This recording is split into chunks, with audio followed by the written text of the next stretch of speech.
Muy buenas tardes a todos y a todas, ¿qué tal? Bueno, aquí estamos una vez más con el temario que nos ocupa, la revolución industrial y el movimiento obrero. Como saben, tal y como he explicado en clase, este tema, digamos, son dos temas a su misma vez, ya que vamos a trabajar precisamente el momento en el que Europa, concretamente el Reino Unido, hace la primera revolución industrial y al mismo tiempo en el que surgen los primeros movimientos de contestación obrera por las condiciones que los empresarios de las fábricas ponen a los trabajadores. Bien, cada tema nuestro comienza con un pequeño truco mnemotécnico que en este caso será Revolutio Obreris. Recuerden que Revolutio viene de revolución industrial y Obreri viene de movimiento obrero. Recuerden que esto es súper importante, que no puede haber movimiento obrero si primero no ha habido una revolución industrial. Recuerden, ¿vale?, que cada vez que hablemos de revolución industrial, lo que nos tiene que venir a la cabeza es una fábrica, digamos, de textil o fábrica de hierro de la época de la siderurgia. Y que cuando hablemos de movimiento obrero, nos tiene que venir a la cabeza las manifestaciones de los trabajadores y trabajadoras para conseguir mejoras salariales y mejoras en sus condiciones laborales. Por tanto, tampoco puede haber movimiento obrero si no hay una revolución industrial primero, ¿de acuerdo? Piensen que cuando hablamos de revolución industrial nos estamos refiriendo solamente al Reino Unido, porque estamos hablando solamente de la primera revolución industrial que hay en todo el mundo. Miren, los ingleses eran personas con, digamos, mucha inteligencia en este sentido. Se dieron cuenta, en torno a 1750, 1740, que podían comenzar a desarrollar aparatos que mejoraran la producción de manufacturas de la época. Cuando hablamos de revolución industrial, nos estamos refiriendo a los cambios que hicieron posible que se pasara de una economía agraria y artesanal a una economía mecanizada, es decir, utilizando las máquinas. Fíjense que la revolución industrial se realiza mucho antes de la Revolución Francesa. Estamos hablando ahora mismo de 1740, 1750, mientras que la Revolución Francesa fue en 1789. Un poco para que esto lo sitúen cronológicamente.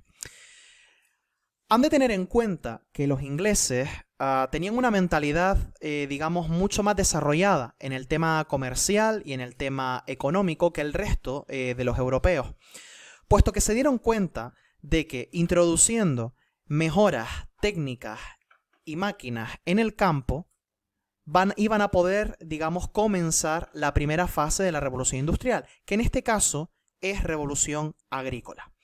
Recuerden que los ingleses, esta es una particularidad de los ingleses en sí, y es que antes de realizar la revolución industrial, tienen que realizar una revolución agrícola.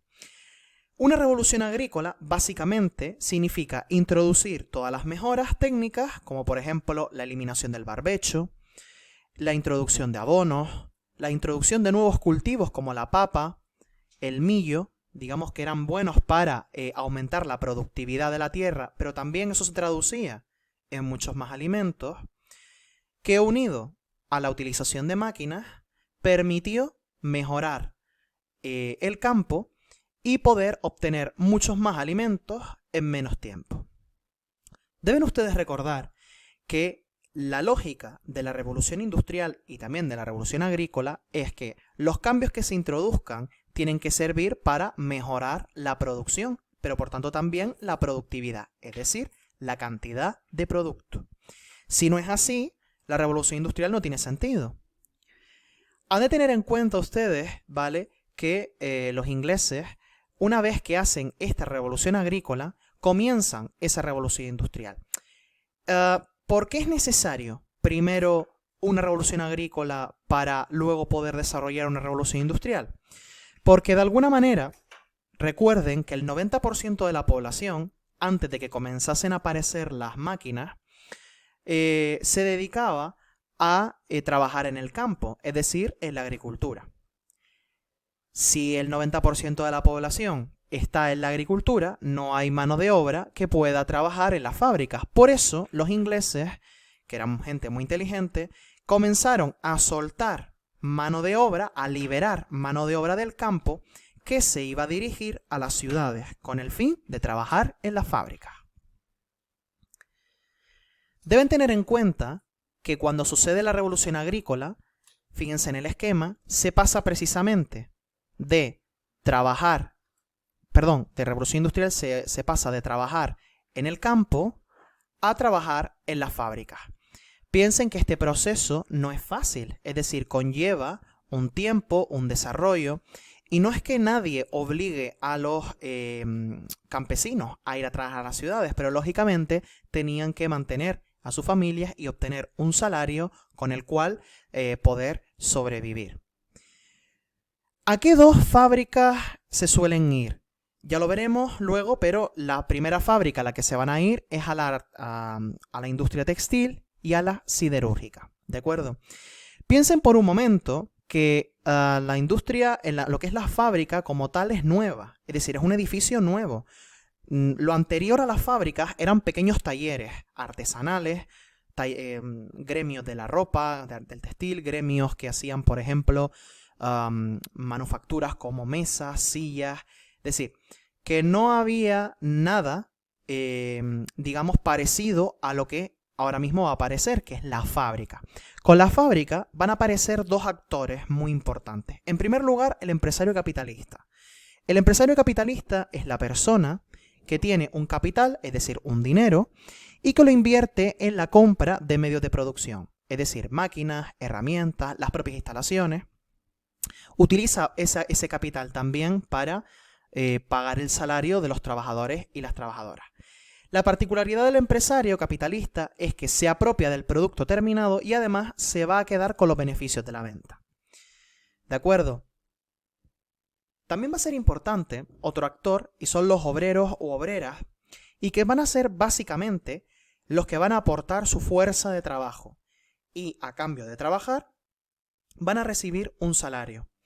Recuerden que cuando decíamos que los campesinos salían del campo y se dirigían a la ciudad, como la actividad que van a desarrollar estos antiguos agricultores ya no va a ser la agricultura, porque en las ciudades donde están van a desarrollarse fábricas, cuando los trabajadores del campo pasan a trabajar en las ciudades, decimos en historia que han pasado o se han convertido en obreros, es decir, pasan de ser campesinos, agricultores, a convertirse directamente en obreros. Además, para poder fabricar en estas nuevas industrias como el textil y la siderurgia, vamos a necesitar tejidos.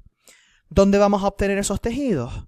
A través de lo que se denomina en este momento el comercio triangular.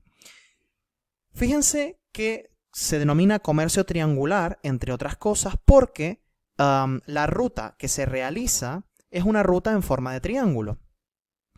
Los ingleses van a realizar una ruta en 3 continentes. ¿Para qué? Para obtener el algodón, que es el tejido a partir del cual se va a comenzar a hacer ropa en las industrias textiles del Reino Unido. Esa ruta comienza desde el Reino Unido, ¿vale?, hasta África. En África, los ingleses intercambian productos de poco valor por esclavos.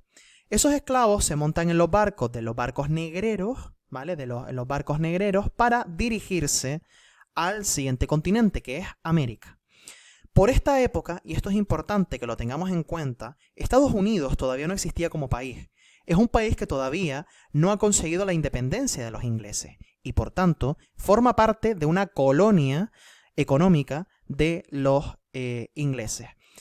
Una vez que los barcos de negreros atracan en el territorio actual norteamericano, los ingleses llevan a los negros, esclavos negros, a trabajar en los campos de algodón.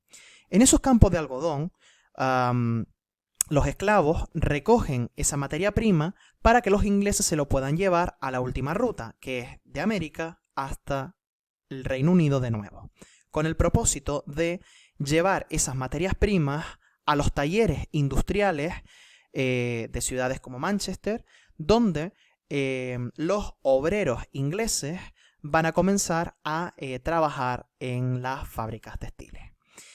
Han de tener en cuenta ustedes que los esclavos son personas que no tienen ningún tipo de derecho, es decir, se consideran una mercancía, un objeto, ¿de acuerdo?, que tiene valor y que por tanto se venden, ¿de acuerdo? Todavía estamos en un momento en el que Europa comercia con esclavos y los utiliza para mandarlos a las colonias como mano de obra forzada. Recuerden que una de las cuestiones que planteamos en clase precisamente es ¿quién de los dos estaba peor en sus condiciones laborales? ¿Un esclavo o un obrero?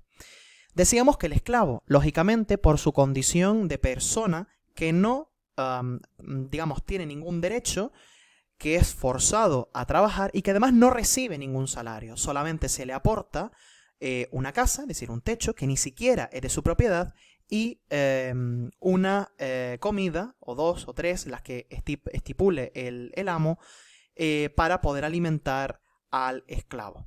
Recuerden que también decíamos que a pesar de que los obreros ingleses tienen unas condiciones laborales pésimas, de 12, 16 horas, trabajando niños y mujeres incluso en minas, las condiciones laborales de un esclavo siempre son peores.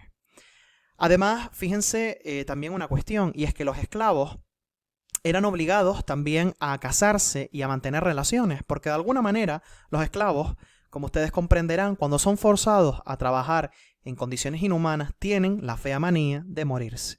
Y como tienen la fea manía de morirse, pues hay que conseguir tener más esclavos. Eso solo se consigue por medio de reproducirlos. Es decir, si conseguimos reproducir a los esclavos, tendremos a su vez más esclavos. ¿De acuerdo? Cuando nosotros pensamos en la sociedad de esta época, tenemos que pensar siempre en la máquina de vapor y el carbón. La máquina de vapor y el carbón van a ser los motores, por así decirlo, de esta primera revolución industrial. Porque precisamente la única fuerza que se utilizaba en este momento era la llamada fuerza sangre, que es la de los animales, para mover un rodillo o mover un molino. Pero luego también teníamos la energía hidráulica o la energía eólica, que servían para mover las aspas de un molino. Vamos a pasar de eso precisamente a la máquina de vapor. Como vemos, la máquina de vapor va a ser el motor de las nuevas máquinas que se desarrollen en la primera revolución industrial. La máquina de vapor funciona con carbón. Básicamente se introduce el carbón dentro de un compartimento donde se quema.